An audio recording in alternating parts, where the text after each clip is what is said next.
હરેશભાઈ, તમે યુવા મંડળના એક સક્રિય કાર્યકર છો અને અત્યાર સુધી આપણે ગયા વર્ષે પિકનિક કાઢી હતી અને આ વર્ષની પિકનિકના આયોજન પાછળ તમારો બહુ મહેનત હતી. તમે અલગ અલગ સ્થળે ફર્યા, તો તમને આ સ્થળ શું કામ પસંદ પડ્યું અને એનું કારણ શું?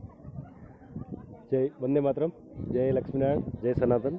અમે લોકોએ લગભગ 3 થી 4 પાયલોટ ટૂર કાઢી હતી. એમાં આપણા વડીલોને બહુ હાલવું પણ ન પડે અને એને સુવિધા મળે, એને ખાવા પીવાનું પણ વ્યવસ્થિત રીતે રહે અને આખા દિવસની ટૂર એટલા માટે આવા રમણીય સ્થળમાં કાઢી કે એ લોકોને સુવિધા સારી રહે એટલા માટે. બરાબર છે.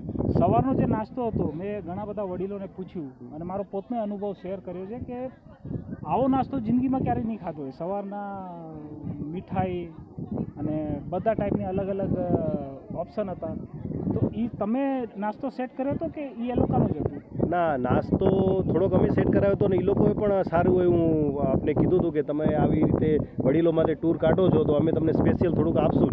તો એ લોકોએ કીધું હતું અને અમે થોડીક મદદ કરી કે અમને આવું જોઈશે ને એ લોકોએ પાર્શ્વનાથ જે ટ્રસ્ટ છે એ લોકોએ આપણે સારી રીતે વ્યવસ્થિત આપણે આયોજન કરવામાં મદદ કરી. ધન્યવાદ. આજે અડધો દિવસ પૂરો થવા આવે છે. હવે આગળના અડધા દિવસ માટે આવું જ સુંદર આયોજન